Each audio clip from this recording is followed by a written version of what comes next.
Rob, Jonathan Taylor, Rob G, there is, I guess, a little news, just two teams that we knew the Dolphins were going after Jonathan Taylor.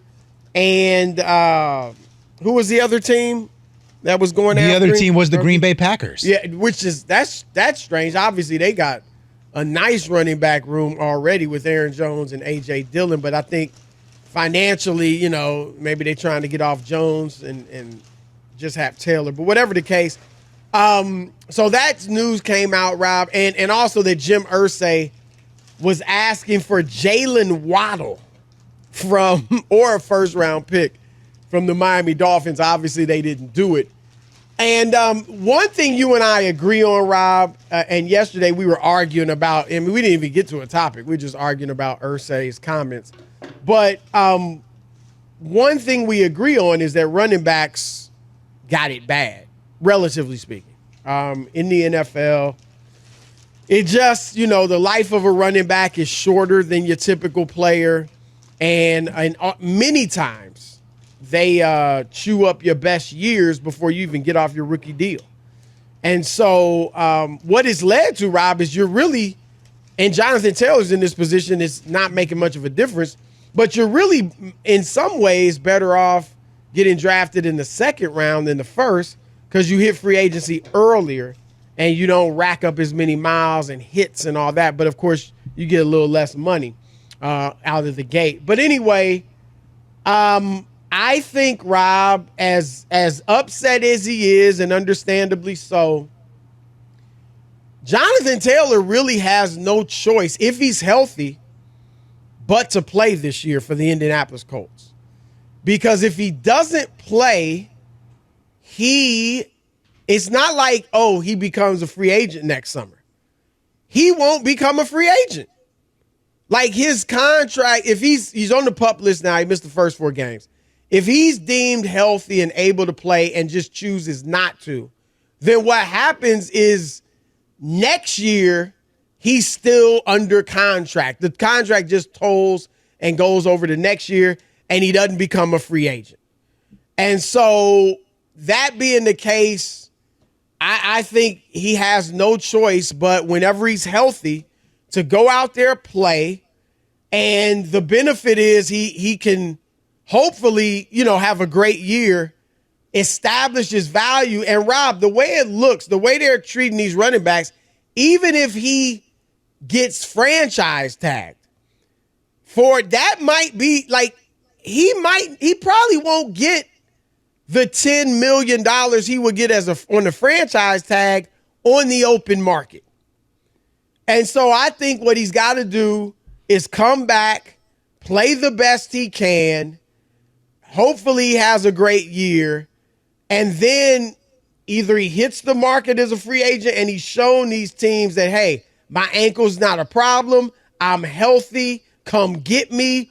Or even if the Colts franchise him, he's at least getting $10 million, which is more than most of these backs, even good ones, Dalvin Cook and others, are getting on the open market, at least for 1 year. Yeah, I disagree. I don't think that there's any reward for him because ask Saquon Barkley, ask Josh Jacobs, there's no reward for playing well. So you can go out and give your heart and soul and beat up your body for the Indianapolis Colts. I just would continue to be where I'm at, force them to make a trade. That's all. I have to work for somebody else, but I'm not going to work for you, How Jim can Irsay. you force them? Easy. Just say I'm hurt. I'm on the can't play list or whatever, or They nagging still don't injuries. Have to trade him though. My ankle doesn't feel right, Chris. You could do whatever, say whatever you want. They can't tell you if your ankle feels good or not. They can tell it ain't broken, but you can't tell me if it doesn't feel right. I don't feel comfortable. Say his lie. Ankle. Yep. So his ankle is not healthy. The problem with that, I see what you're saying. So he would theoretically get his $4 million he would get paid for this year. Yep. Here's the problem. You don't establish that you're back from the ankle injury.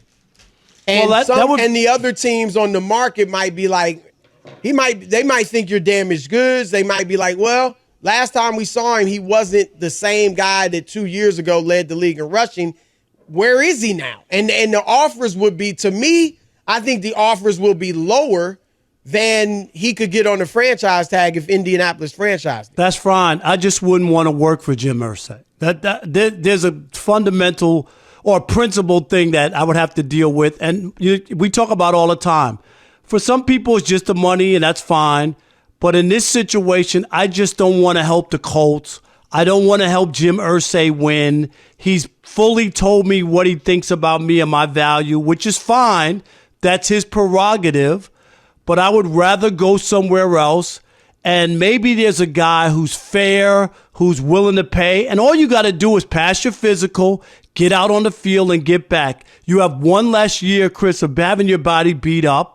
And maybe there's another opportunity or situation where he can play. He's fully healthy. He goes out there and plays. And there's another owner who is willing to compensate people. I'm not saying break the bank, but fairly nobody was willing to give up a ton to trade for him. Well, they say that he has no value, but he wants a first-round pick or he wants the best receiver. Nobody matched any of that. Well, I'm just saying, but that's my point is if he's not worth anything, just release him.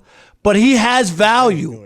He has value. So all I'm saying is I wouldn't want to work for Jim Irsay. That's really where I would. And that's fair, and that's your thoughts. I think what Jonathan Taylor needs to do is make as much money as he can in these few years that he's going to play in the NFL. And I don't mean he's only going to play 4 or 5 years, but if he plays 8 or 10, it's still he's going to be a young man when he retires. So I think he should gather up as much money as he can because they're already being underpaid, relatively speaking, to the other NFL players. So I look at it kind of like, and I get it. I wouldn't necessarily like Jim Irsay, but I think he has to look at it as a business. Like LeBron James, when he went, Rob, we've said it. His most valuable championship was in Cleveland. Now I doubt he liked Dan Gilbert. And I know they met and they met to a point where they could be cordial. But Gilbert, you're talking about what Irsay said about Jonathan Taylor. I mean, Gilbert, of course, went haywire on LeBron James. But LeBron said, you know what? Business over personal. And went back there, did his thing, obviously got them a championship. And I think it was a smart move. So I think, like I said, if I'm Jonathan Taylor, now here's the risk he runs, Rob. Beyond just the personal feelings, if he doesn't play well, which is a possibility because the team's not that good and there might not be many holes for him. And so that is the risk to me, but I think he's better off going out there playing.